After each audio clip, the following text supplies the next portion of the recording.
Hola, muy buenas, bienvenidos a mi canal, yo soy Rocío y hoy vamos con el tema 9 de Psicología de la Emoción, que son las emociones autoconscientes, la culpa, la vergüenza y el orgullo. En la introducción hablamos de que la culpa, la vergüenza y el orgullo son emociones autoconscientes o emociones autoevaluativas. En el punto 2 hablamos del olvido progresivo e interés del estudio de las emociones autoconscientes, donde se dice que en las últimas décadas hubo grandes avances en el estudio de las emociones. Hubo poca atención prestada a estas emociones debido a que la especial dificultad de su estudio, que estas emociones provocaban fuertes reticencias entre los psicólogos y que ha ido progresivamente en aumento o muy desigual. El punto 3 habla de pasos generales de las emociones autoconscientes.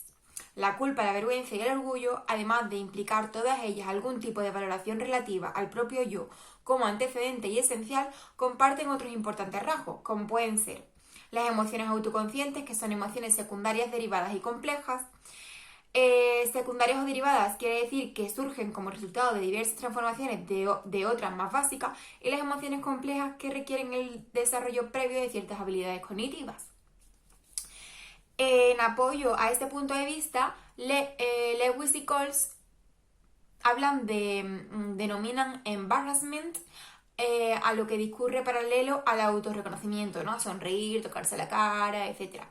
El embarrassment, yo no sé si lo digo en inglés, de verdad, fatal, pero bueno, parece ser la más rudimentaria de las emociones autoconscientes. A los 2-3 años, los niños presentan muchas manifestaciones prototípicas de orgullo, por ejemplo, la mirada triunfante, cuerpo erguido, o de vergüenza con cabeza baja, cuerpo encogido, y la culpa es como un intento de reparación de agredir al otro, ¿no? Al agredir al otro.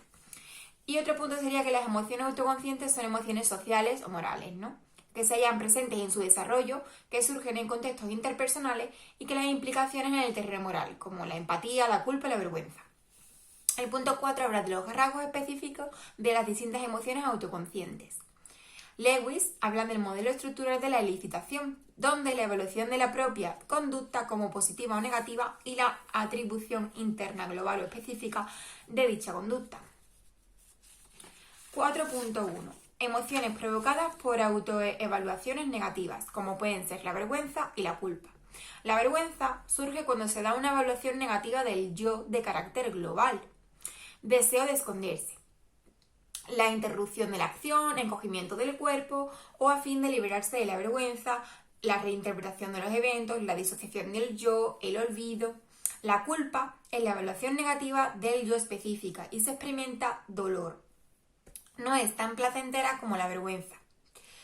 Tampoco lleva a la disrupción de la acción y tampoco se da el rubor facial que aparece en la vergüenza. Puede liberarse este estado emocional a través de la acción correctora y según Lewis la culpa es más útil que la vergüenza. 4.2. Emociones provocadas por autoevaluaciones positivas. Orgullo y hubris. El orgullo como consecuencia de la evaluación positiva de una acción propia, alegría, satisfacción, positivismo placentero, y conlleva una tendencia a la reproducción. Hubris designa una especie de orgullo exagerado, objeto de loa por parte del sujeto. En casos extremos se asocia al narcisismo. Es muy positiva y reforzante, al contrario que la de la vergüenza. Son adictivos y provocan rechazo en los demás.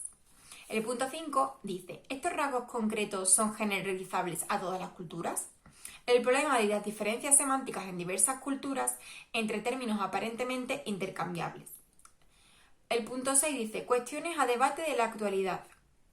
6.1. Sobre la culpa y la vergüenza. La vergüenza es una sensación pública y la culpa es una emoción privada. La culpa cuando se transgreden ciertas normas o reglas y la vergüenza cuando no se alcanzan ciertos estándares o metas. Taney interpreta sus transgresiones o fallos y los datos empíricos que apoyan las otras distinciones propuestas. Hay unas diferencias entre culpa y vergüenza en nuestro contexto cultural, de Pascual y Coles, donde la vergüenza tiene 3 tipos de situaciones. Situaciones en las que hay un sentido de exposición, una falta más seria pero no moral y una falta seria y de carácter moral. Y en la culpa hay 2 situaciones. La primera es la culpa interpersonal y la segunda la culpa intrapersonal. Depende más del juicio negativo de los demás que del juicio negativo del propio sujeto sobre su acción. La vergüenza moral presenta rasgos en común con la culpa. 6.1.2. Implicaciones de la culpa y la vergüenza en el ámbito interpersonal. Hay unas diferencias de sus tendencias de acción y sus implicaciones personales. La vergüenza en sí es deseo de escapar y la culpa está ligada a la asociación de pedir perdón. Constituye una emoción más positiva con un mayor valor moral. Hay dos conjuntos de datos que sugieren los sentimientos de culpa y son más positivas en el ámbito interpersonal. Uno, que la culpa está enfocada más a la empatía y la vergüenza más enfocada a la ira. El 6.1.3 habla de las implicaciones de la culpa y la vergüenza en el ajuste psicológico. La culpa tiene dos posiciones. Una, de Freud, que es negativo para el individuo, dice, y de Knight, que dice que la culpa tiene un carácter bastante menos negativo. Aparece fusionado con la vergüenza y lleva a la rumiación obsesiva y al autocastigo. La vergüenza existe un amplio consenso respecto a la asociación entre la tendencia a experimentarla y la vulnerabilidad a los problemas psíquicos, como depresión, ansiedad o baja autoestima. 6.1.4 hablamos de ¿son tan positivos los sentimientos de culpa y son tan negativos los de vergüenza? Los tipos de culpa pues están la culpa freudiana, que sería la agresividad en el propio ser, y la culpa más empática, que es que nos empatizamos al dolor más ajeno. En definitiva, esta es una respuesta emocional en efectos muy positivos en el plano interpersonal. La vergüenza dice que no todo en ella es desadaptativo, también tiene aspectos positivos. 6.2 sobre el embarrassment. Embarrassment. Designa el término embarrassment una emoción diferente de shame.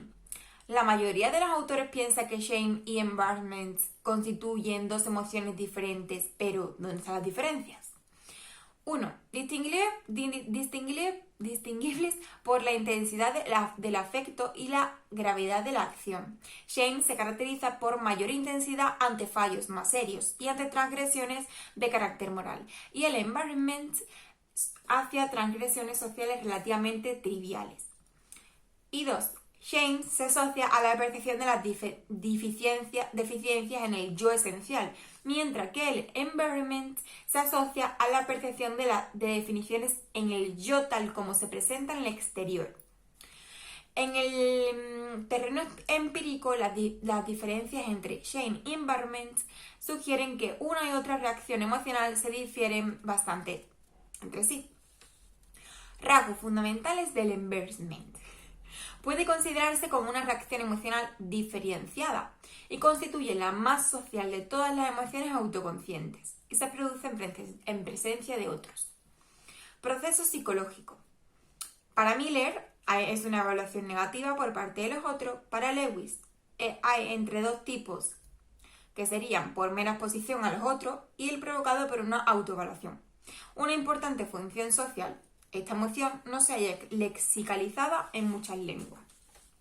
6.3. El orgullo. Surge cuando la persona valora positivamente su conducta en relación con otros estándares, unas normas o unas metas. Va a favorecer futuras conductas similares, además de fortalecer la propia autoestima. Lewis dice que orgullo y hubris en función de que la atribución de éxito sea específica o global. Y Tangney dice que el orgullo relativo al self o orgullo alfa y el orgullo relativo a la conducta o orgullo o beta. En resumen, que las emociones autoconscientes comparten rasgos importantes, que son emociones secundarias, complejas, sociales e implican importantes aspectos interpersonales. La culpa, la vergüenza y el orgullo son reacciones emocionales que tienen como antecedente algún tipo de juicio, positivo o negativo, de la persona sobre sus acciones. Estas emociones juegan un papel fundamental como elementos motivadores y controladores de la conducta moral. La vergüenza surge cuando se da una evaluación negativa del yo de carácter global y recurre a mecanismos como la reinterpretación de los eventos, la disociación del yo y el olvido de la situación. La culpa surge de una evaluación negativa del yo y específica, referida a una acción concreta.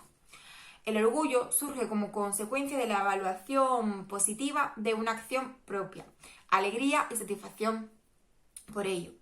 Loa exagerada por parte del propio sujeto, surge el hubris. Se reclaman claras diferencias entre la culpa y la vergüenza en cuanto a las tendencias de acción y las implicaciones interpersonales de cada una de ellas. Los autores anglosajones considerarán el bochorno, apuro que sería embarrassment, como una emoción distinta de la vergüenza, que sería shame. Así que ya estaría hasta ahí, sería nuestro tema 9. Súper interesante, espero que os haya gustado, que os haya servido. Y mucha suerte, que tenéis que estudiar mucho para los exámenes. Nos vemos en el próximo. Recuerda que la forma de apoyarme es que te suscribas a mi canal. Muchos besos y hasta el siguiente.